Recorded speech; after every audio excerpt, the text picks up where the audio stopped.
चीज है वो ये है कि क्या हमें पाकिस्तान के ऊपर जानकारी होनी चाहिए, क्योंकि कई लोग आज की तारीख में ये बोलते हैं कि भारत अब काफी आगे बढ़ गया है, पाकिस्तान काफी पीछे रह गया है, पाकिस्तान के बारे में जानकारी होना क्या आवश्यक है। Lot of people believe that we need not talk about Pakistan, we have grown too far off. तो पाकिस्तान ने कई ऐसी चीजें की हैं जिससे कि भारत के ऊपर असर पड़ता है और आज भी असर पड़ता है, और ये हमें समझना चाहिए। कई लोग कहते हैं कि पाकिस्तान और भारत के रिश्ते मधुर हो जाएंगे, सब कुछ ठीक हो जाएगा, पर मेरा ये मानना है कि भारत और पाकिस्तान की लड़ाई एक विचारधारा की लड़ाई है। I always believe that as long as Pakistan represents the divisive two-nation theory, Pakistan poses an existential ideological threat to a secular India, and vice versa. And this must be understood.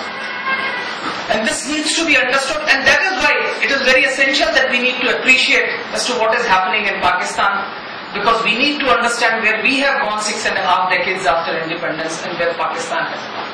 तो पाकिस्तान में क्या हो रहा है, ये मेरे विचार से हर भारतीय के लिए एक आवश्यक चीज है। और भारत के अंदर लोगों के अंदर एक सोच विचार है कि हम सब जानते हैं पाकिस्तान के बारे में, पाकिस्तानी हमारे जैसे ही थे, पर हकीकत यह है कि 6.5 दशकों के बाद पाकिस्तान और भारत ने अलग अलग धाराएं चुन ली हैं, और आज जो एक एवरेज पाकिस्तानी है उसकी जो विचारधारा है जो पाकिस्तान में हो रहा है वो भारत से काफी भिन्न है। और इसको समझने के लिए मैं कोई राजनीतिज्ञ नहीं हूं, ना मैं किसी विचारधारा के साथ जुड़ा हुआ हूं, मैं एक सिंपल रिसर्चर हूं, और ये मेरी जो रिसर्च है मैं उसका आपको जो फाइंडिंग्स हैं, जो मेरी शोध है, मैं उसको आपके सामने प्रस्तुत करने की कोशिश करूंगा। ये मेरे व्यक्तिगत विचार हैं, ये किसी संस्थान, किसी सरकार, किसी के भी विचार नहीं है, पर जो भी है मैं दूसरों की बातें सुनने के लिए तैयार हूं, कोई सवाल देने के लिए, कोई सवाल देने के लिए। तो आज की तारीख में पाकिस्तान में हालात क्या है, पाकिस्तान के अंदर जनरल सिचुएशन क्या है, हालात क्या है। इससे पहले कि मैं असली समस्याएं जो पाकिस्तान को ग्रस्त कर रही हैं, उससे पहले मैं एक जनरल समस्या जो वहां का एटमॉस्फेयर है, जो वहां का वातावरण है, उसके बारे में कहना चाहूंगा। आप सबने मेमो गेट के बारे में सुना होगा कि मेमो गेट हो रहा है पाकिस्तान में। काफी समय से खबर चल रही थी कि पाकिस्तान में के जो अमेरिका में राजदूत थे हुसैन हक्कानी साहब, उन्होंने अमेरिका में chairman joint chiefs of staff committee admiral Mike Mullen को एक मेमो भिजवाया, जिसमें उन्होंने जरदारी साहब के साथ से यह पेशकश रखी कि अगर अमेरिका पाकिस्तान का समर्थन करता है पाकिस्तान की फौज के खिलाफ, तो पाकिस्तान अपना न्यूक्लियर प्रोग्राम रोल बैक कर लेगा, अमेरिका की पूरी तरह से सहायता करेगा।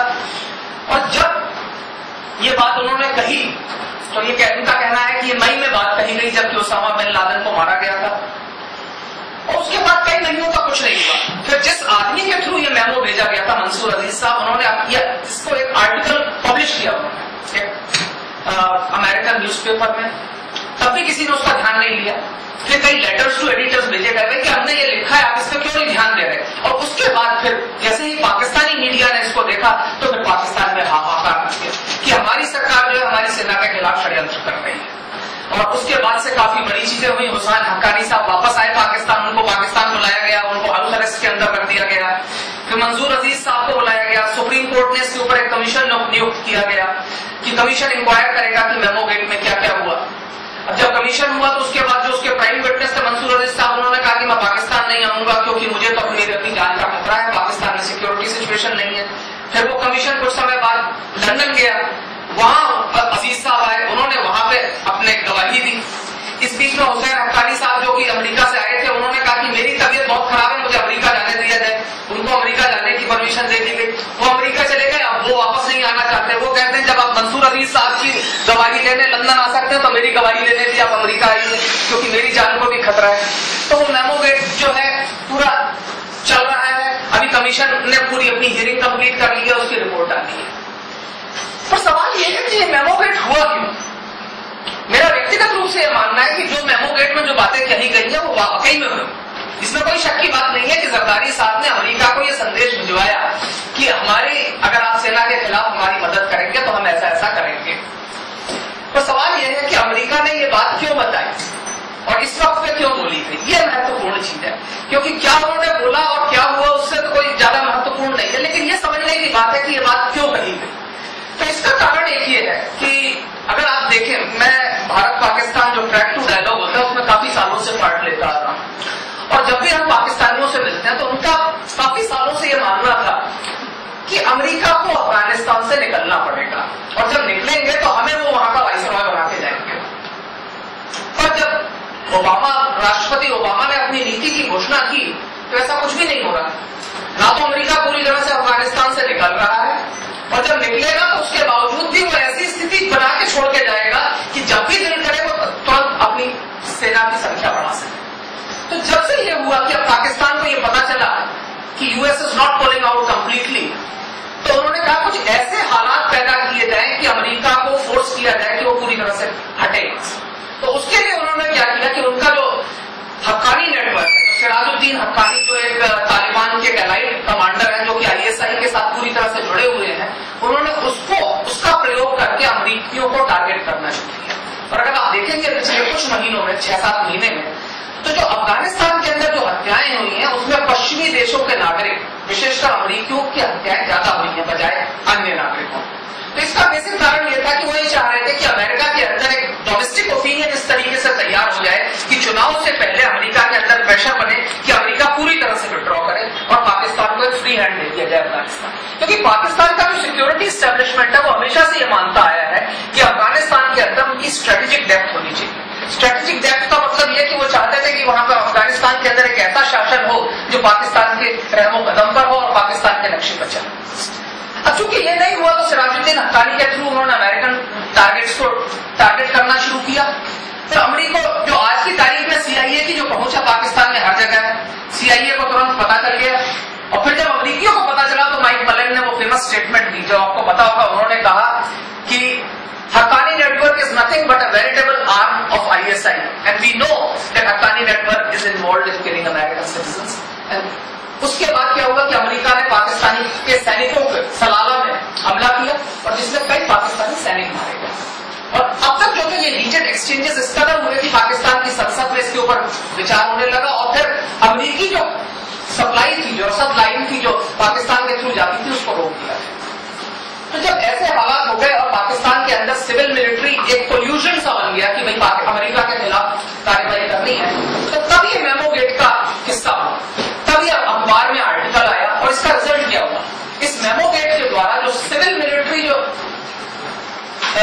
कोल्यूजन हुआ था वो खत्म हो गया। अब फिर एक दूसरे की तरफ उंगलियां उठाई जा रही हैं कि सरकार जो मिलिट्री के खिलाफ काम करना चाहती है, मिलिट्री सरकार के खिलाफ काम करना चाह रही है।